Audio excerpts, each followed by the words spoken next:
Existem pessoas que precisam romper com namoros que são terríveis, desastrosos. Aquela pessoa só faz mal a você, você sabe disso, mas você tem um vínculo com ela, você tem necessidade afetiva, você não consegue romper aquele namoro. Então, de repente, você se encoraja, você fica com tudo claro diante de você, essa pessoa não me faz bem, eu não posso me casar com essa pessoa, porque se no tempo do namoro já está assim, imagina na época do meu casamento, depois no meu tempo de casado, vai virar um inferno pior ainda do que já é. Aí você se encoraja, motivado por pessoas que estão ao seu lado, a romper. Aí é terrível no dia que você rompe. O sofrimento é cruel dentro de você. Parece que você nunca mais vai se recuperar, que você só pensa naquela pessoa. Por quê? Porque apesar dela te fazer tão mal, você tem um vínculo doentio com ela, de dependência afetiva. Você sabe que ela te faz mal, mas você não sabe viver sem ela. Aí você começa a dar passos. A primeira semana é horrível. Você sofre, você chora, você não pode ouvir a música, você não pode sentir o cheiro, você não pode ver aquele pedacinho de não sei o que ele esqueceu lá na sua casa, que tudo aquilo é terrível. Mas de repente você começa a dar passos de libertação. É como se você estivesse andando na direção de uma terra que só vai te fazer bem. E um mês depois aquele sofrimento ficou melhor, 2 meses depois aquele sofrimento melhor, e de repente você não está nem mais lembrando. Claro que ainda existe ali um vínculo silencioso sendo desarmado, porque a dependência afetiva, ela não morre da noite para o dia. A gente precisa, é como se você fosse sufocando uma célula cancerosa com o processo da quimioterapia, sabe? Que você vai retirando a vida da célula cancerosa, que é a célula que nos mata. Aí digamos que 3 meses depois, você encontra de novo com aquela pessoa, e você tem aquela famosa recaída. Aí pronto. O castelo que você estava construindo, o chão que você tinha andado, que tinha sido tão difícil, você joga fora e você volta para o Egito, você volta para a escravidão.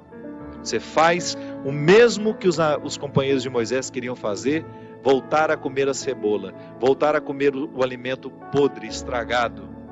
Aí você reata aquele relacionamento, porque ele é doentio e você não cuidou da devida distância que você deveria manter.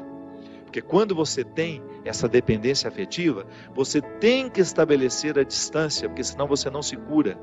Você tem que parar de querer saber da vida daquela pessoa, porque senão você não se cura. Você precisa parar de ficar fuçando o Facebook dela, porque senão você não se cura. Você precisa parar de ficar investigando a vida. Onde que ela foi? O que ela está? Você tem que cessar todos os pontos que podem lhe fazer querer voltar para o Egito. Porque senão você nunca vai se libertar.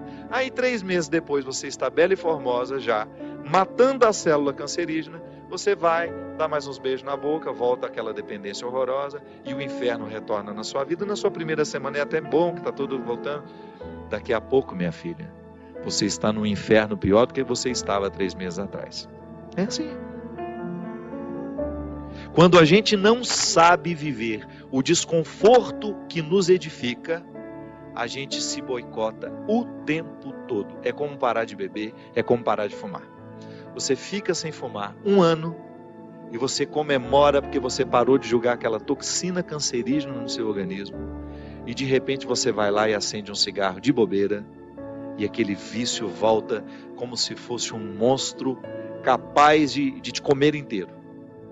Pronto. Todo aquele sacrifício que você fez dos primeiros dias sem fumar vão para o saco. Por quê? Todo aquele sacrifício vai para o saco. Por quê? Porque você não foi capaz de viver o desconforto de renunciar. Minha gente, é impressionante como essa mão de Deus nos auxilia assim, nos fazendo conscientes do que nós precisamos romper na nossa vida. São situações que a gente precisa estabelecer limites para elas, porque senão a gente não vai ser curado nunca. A gente vai ficar eternamente doente na fila dos necessitados, chorando e mendigando um pãozinho de bondade do outro, um pãozinho de afeto do outro. Pelo amor de Deus, nós não fomos feitos para isso. Nós não fomos feitos para ficar arrastando dependentes afetivamente dos outros. A gente foi feito para amar. E o amor só tem sentido na nossa vida se for para nos edificar, se for para nos ajudar a atravessar o desconforto do deserto. Caso contrário, ele não faz sentido. Esse pseudo-amor, esse falso amor que às vezes a gente diz sentir um pelo outro, que não nos ajuda nos desconfortos do deserto. Eu preciso viver os meus desertos, você precisa viver os seus. E os verdadeiros amigos são aqueles que reconhecem os desertos que o outro precisa passar e fala: isso mesmo. Vamos passar por esse deserto porque você precisa dele. Agora, a Poliana, ela quer aquela vida feliz, ordenada. Lembra daquela personagem? A Poliana, onde tudo era o jogo do contente, né? Para com isso. Assassine esse instinto infantil que existe dentro de você, que lhe faz ter medo dos desconfortos da vida. O desconforto da vida, quando bem vivido, ele só nos torna melhores. Tira essa máscara de coitadinha que você gruda na sua cara para os outros terem eternamente pena de você. Você só perde tempo na vida assim. Que bobagem! Deus nos segura na nossa mão é para a gente ter condições de atravessar esse deserto. Não é para ficar recaindo eternamente e voltar a comer as cebolas do Egito, porque a gente teve dó de nós, porque a gente teve dó do outro, não. A caminhada é para frente que se vai. E chega um momento, quando Moisés chega diante de Deus e fala: agora você resolve essa situação, porque eu não sei mais o que fazer. Já construíram um bezerro de ouro no meio do caminho, já arrumaram confusão, já estão adorando até outras situações, então nem lembrando que o Senhor existe. Eles só não voltam porque está longe demais. Mas retornam de outra maneira. Não retornam na geografia. Sabe? Eles não voltam geograficamente porque estava longe já do Egito. Eles morreriam no meio do caminho. Mas não voltavam geograficamente, mas voltavam afetivamente. Porque às vezes a gente já ultrapassou o território da nossa escravidão físico. Eu já saí da cadeia, mas a cadeia não saiu de mim. É assim que funciona.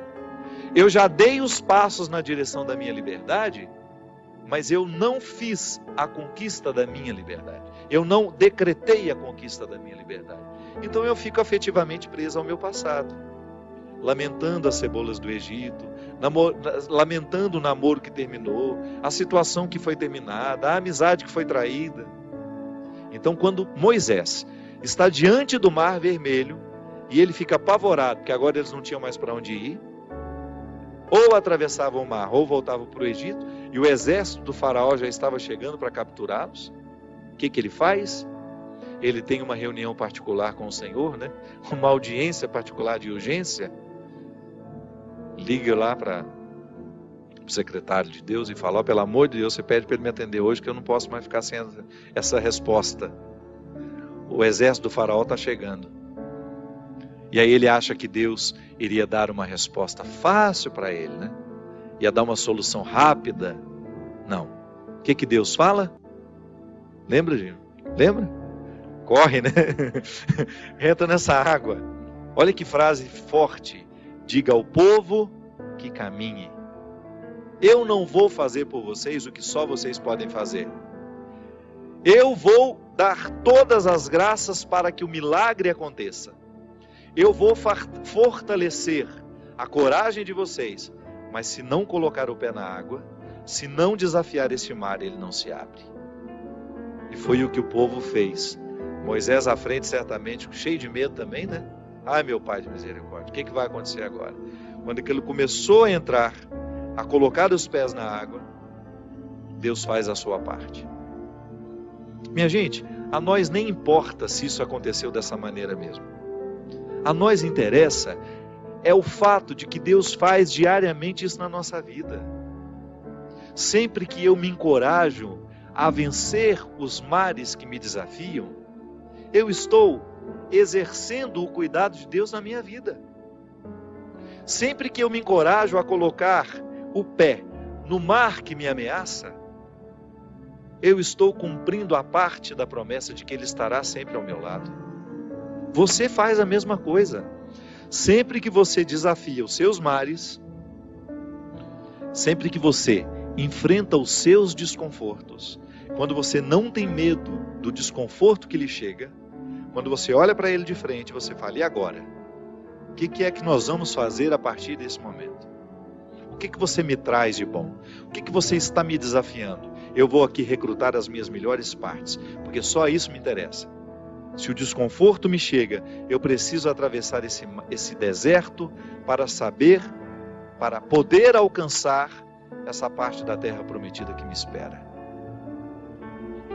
É assim que funciona. Não há uma fórmula mágica para a vida. Ainda que a gente não acreditasse em Deus, nós teríamos de viver os desconfortos que nos fazem crescer. Ainda quem não crê em Deus precisa enfrentar os desconfortos de sua história, de sua existência.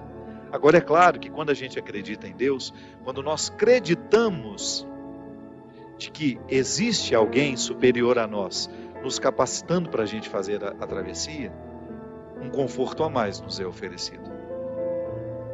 Por isso, baseados na experiência deste conforto que eu já fiz, que você já fez, em muitos momentos, quando essa mão de Deus cuidou de nós, e que a gente dá continuidade ao processo de caminhada, de enfrentamento.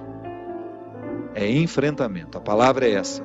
Se a gente não vive os enfrentamentos diários dos nossos desertos, dos nossos conflitos, dos nossos medos, a gente nunca vai chegar ao conhecimento da terra que Ele nos preparou.